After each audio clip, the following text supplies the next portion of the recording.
Hey guys, what's going on? Retire on Dividends here. I want to make a video about you know, what I do when I trade options, like what my goal is, what my strategy is. And I know, yes, I would much rather do this on the whiteboard, but I can't get that set up, anytime soon. So before I get that out, I figured I'll at least do an Excel version of, teaching kind of my strategy if it helps you guys out.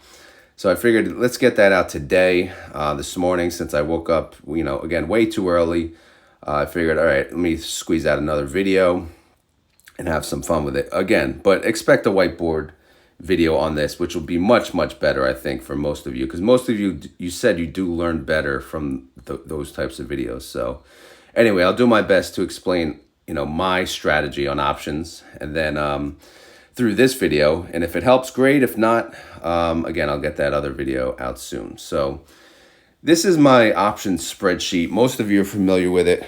If you watch my weekly video every Saturday, I kind of post it. So obviously I have this tab. It kind of talks about the different strategies or the different trades you could do. You could do a buy call, a buy put, a sell call, sell put, and then many variations in between. Combining the different trades. But my strategy is pretty simple. It's selling puts, selling calls, selling puts, selling calls, selling puts, selling calls.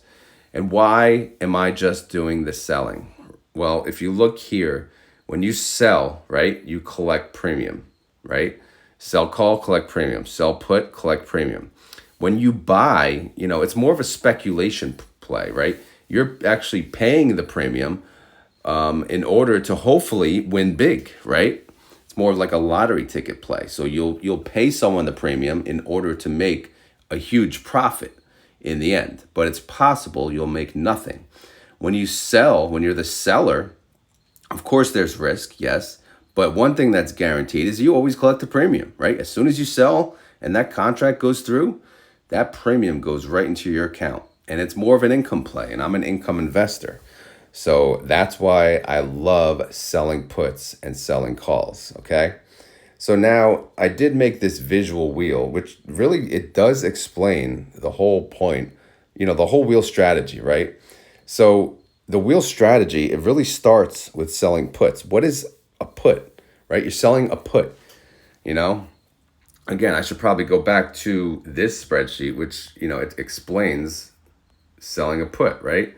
Selling the right to sell at a designated price within a specific period.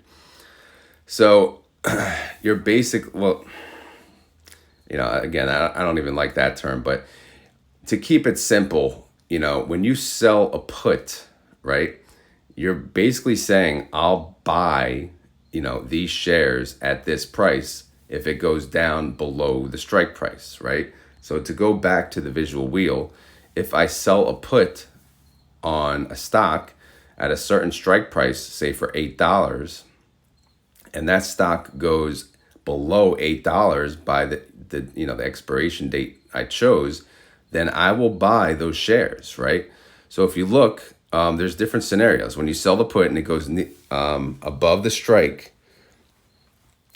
near or below the strike to the way right, then you get assigned, right? And then what does that mean? It means you own the shares. So if you sell a put on something, you better be okay with assignment.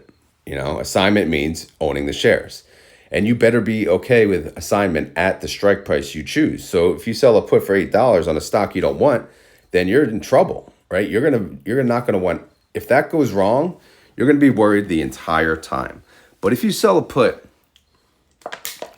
for $8, again, I'm just using $8 generically, on a stock that you wanna own for $8, then assignment doesn't matter at all. So again, in this scenario, when you sell a put and you get assigned, oh, whoopee-doo, I own the shares. But guess what? I'm not in love with the shares. So what am I going to do? I'm going to go to the blue section and I'm going to sell a call, right?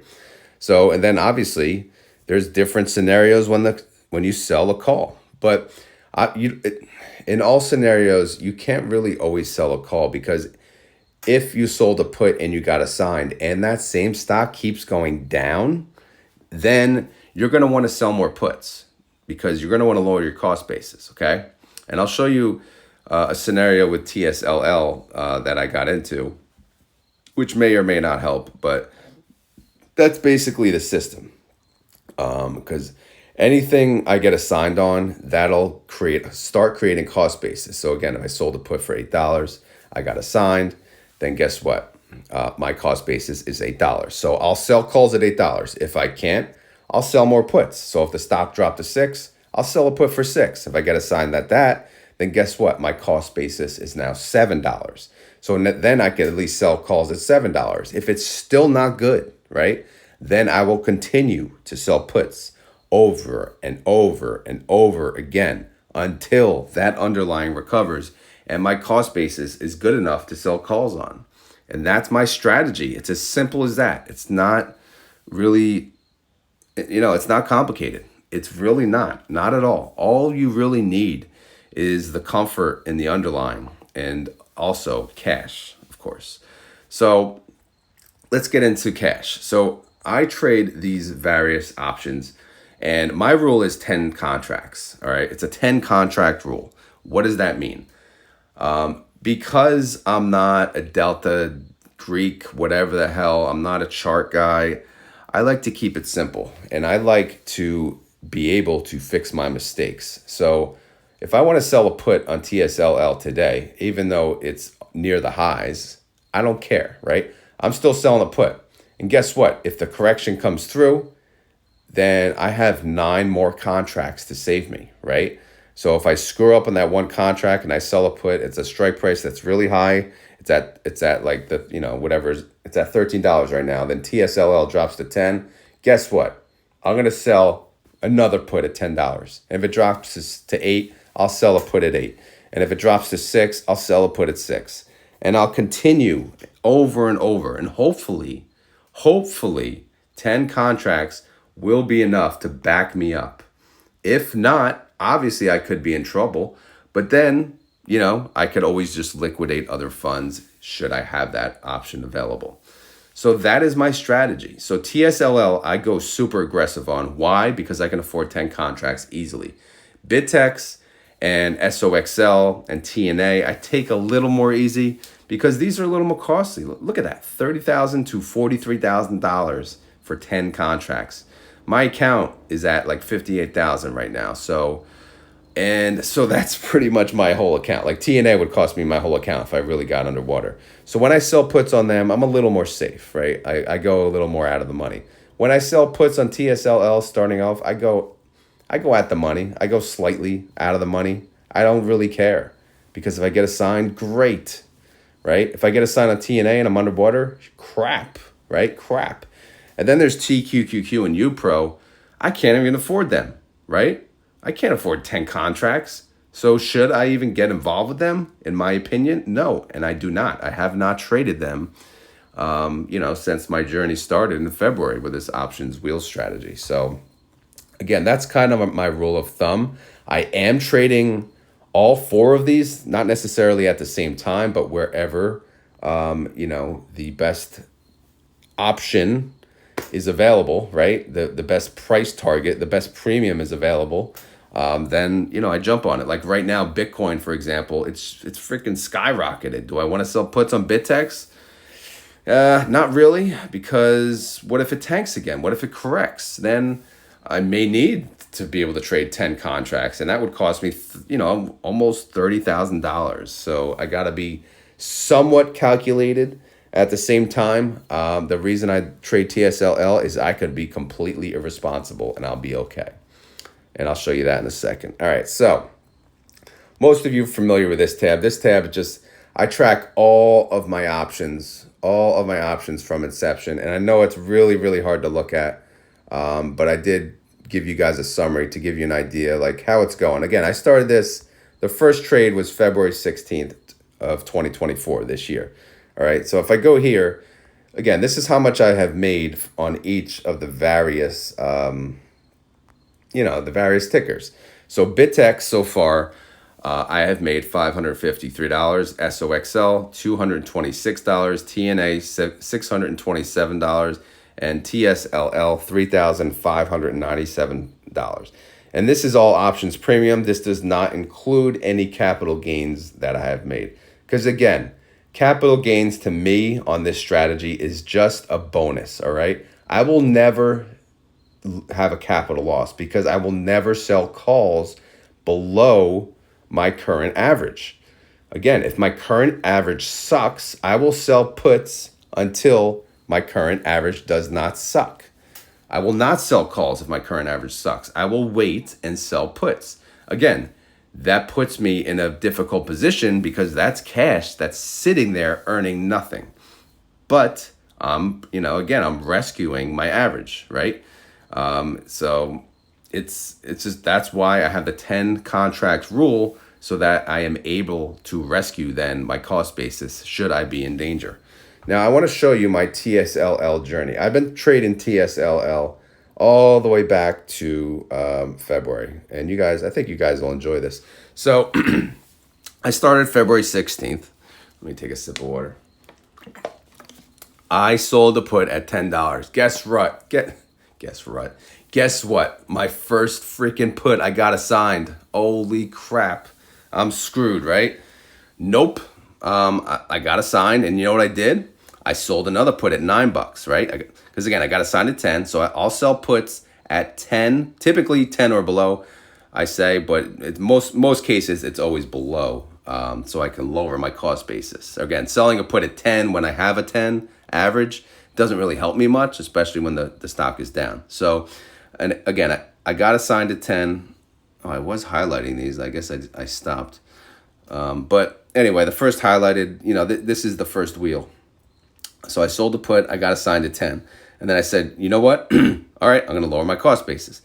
So I'm going to sell a put at 9. And I did, but again, I paid to close it early because I made my money, up front in advance. And then I sold another put at 9, and then I sold another put at 9.50. Again, buy to close or expire worthless pretty much is the same thing. Why would you buy to close? Because it costs so damn cheap to close it early. So, why would you close it early? It's because you get your collateral back. Because when you sell a put for $9, you have to post $900 in collateral. So if I can pay to close it early and collect most of the premium profit, then I will do that. And then you see on February 26th, I sold a call at $10. And guess what? I got assigned. So that first wheel, that's already over. So if you look to the right, column H, I have a running total. This shows you the running total of contracts that I do own, okay? So that was the first wheel. Now, it was the second wheel where I actually got in trouble. Well, some would say I got in trouble, but in my mind, was I worrying a little? I'm not going to lie. I was like, oh, crap. But I kept to the strategy, and I got out of it. All right, so I started March 4th. I sold a put, $9 TSLL. Boom, I got assigned. Crap, right? And then I sold another put, $9.50. Well, okay, so I know it shows $9.50 assigned after, but the $9.50 obviously would have been done before. I'm not sure why it's in this order. But anyway, I got assigned for a 9, a 9.50, an 8.50, an 8.50, and an 8. So right away, 4 contracts. Why did I get assigned? Because when I started that wheel, TSLL was starting to drop, okay? So right away, I got assigned all those. And then I sold calls on them right away at $9 because I believe that was my cost basis, or that or slightly below. But they expired worthless. Okay, great. And then what happened? I sold another put, 750. That expired worthless. But again, I still own the 4 contracts, 400 shares. So I sold another call, $9. That expired worthless. That just means TSLL did not go above $9. So I'm making premium on those shares that are sitting there at the same time. But TSLL is still staying low, still kind of dropping. So I'm selling puts. Here we go, $8. And another $8. Both got assigned. So now I have 6 contracts, 600 shares. So what happens? Oh, I'm selling more puts, $7.50, $7. Both expired worthless. All right, let me try again. $6.50. Oh my God, $6.50 got assigned. What does that mean? That means TSLL was below freaking $6.50. Are you crapping me? Did you forget what my first one was? I got assigned at $9, and now TSLL, where is it? $6.50. It's below $6.50. So now I have 7 contracts in use. So what am I doing? I'm selling calls, $8.50, $9, all, expired worthless. And then I'm selling puts at the same time, $7. I got assigned again. I'm up to 8 contracts. Crap, right? Crap. But what am I doing? I'm selling puts. I sold a put at 550. That shows you how low TSLL was going. But that one closed out. It did not get assigned. But I sold a put at 6. I got assigned. Now I'm up to 9 contracts. My rule is 10. I'm using 9. Literally 9. So, like, what the hell? So anyway, what happened? I got assigned at 6. But eventually TSLL, it essentially got, moving, right? It wasn't tanking anymore. It was going down for a while there. So now things have changed. So what happens? I'm selling calls, 750. Boom, got assigned. That's 1 contract gone. I'm up to 8. All right. What happened here? Again, all 3 of these are calls. It's 750. Well, yeah, 750 strike. 1 shows assignment. 1 shows, signed early assignment, and then expired worthless. How is that a 750 call expired worthless? I don't know. I'll have to check that. But either way, then we had another 750 that was assigned. Boom. That's 6 contracts left. And then I sold calls 8 expired worthless, and then 8 got assigned. That leaves me with 5. And then I sold a call at 9, buy to close. Again, because it was cheap to close it early. So I did a 9, a 950, a 10, a 9, a 850, 850, all bought buy to close.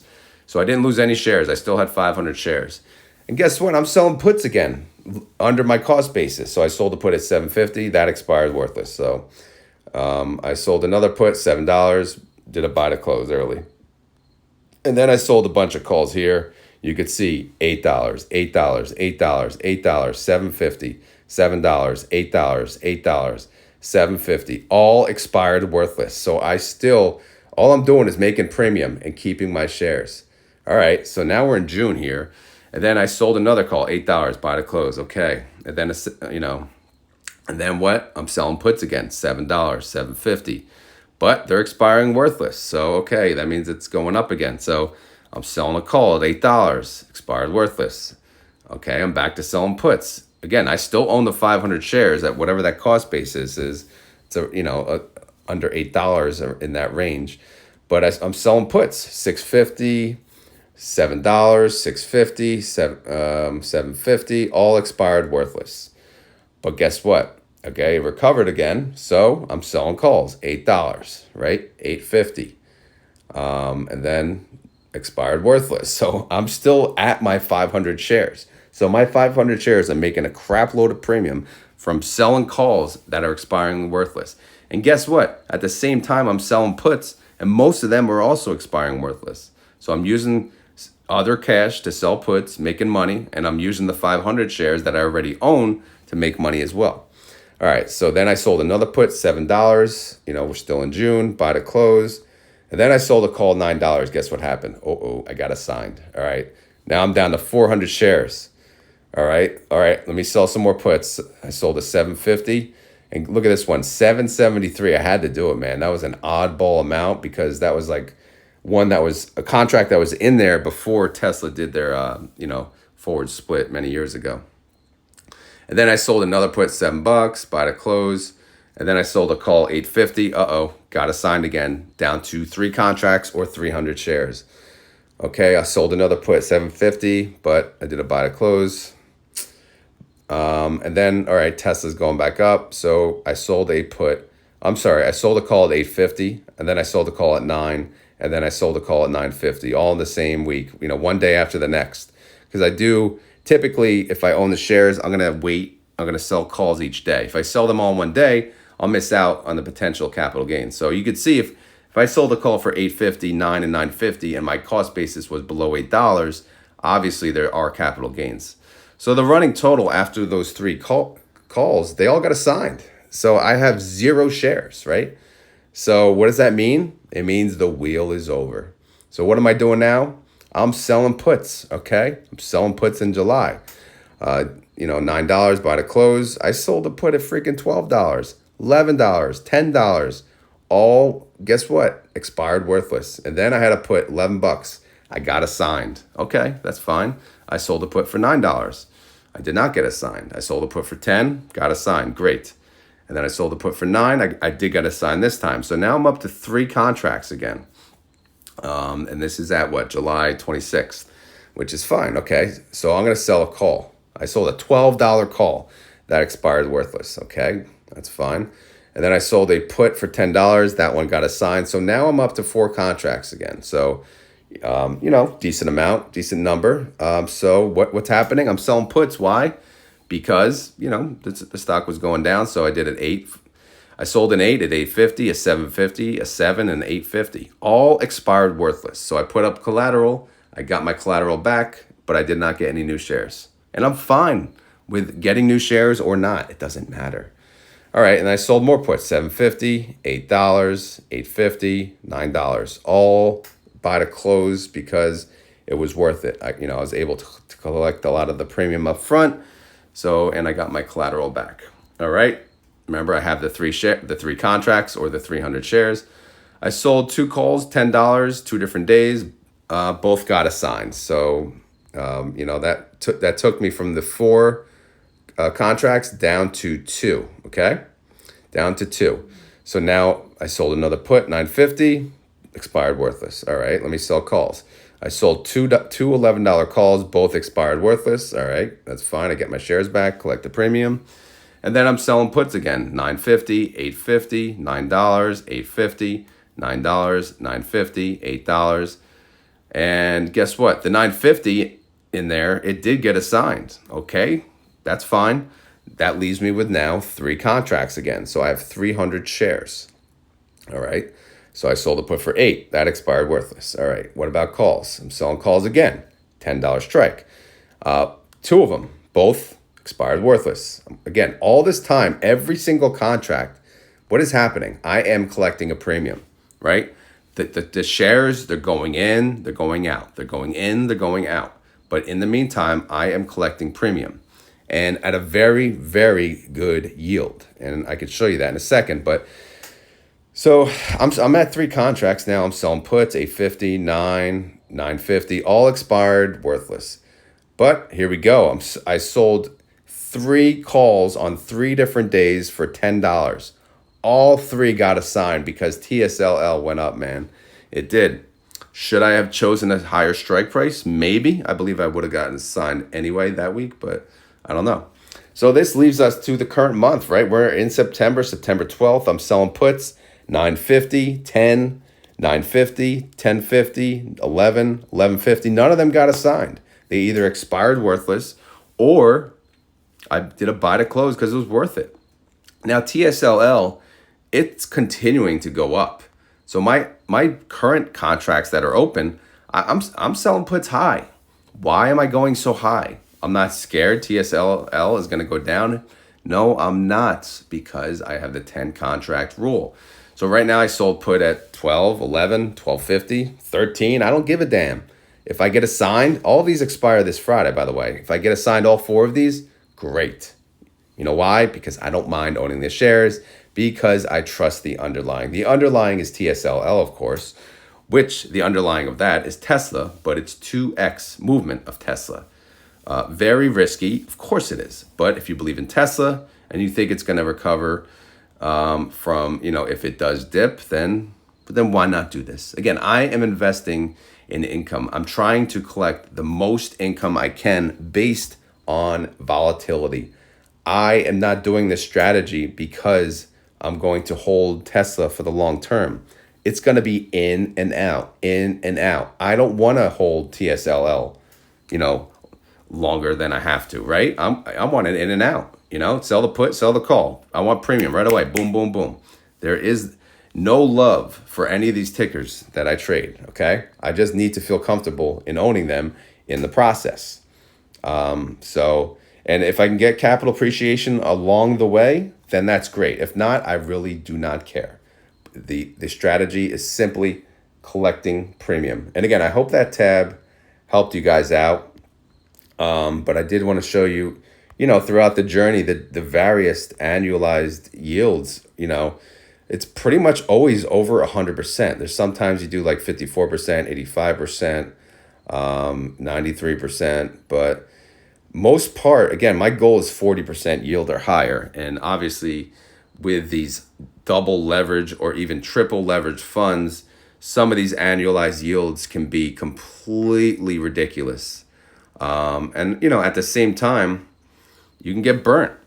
So my average annualized yield is 247%. So again, that is ridiculous. I understand that. But again, that I hope this explanation helped you guys understand what my strategy is.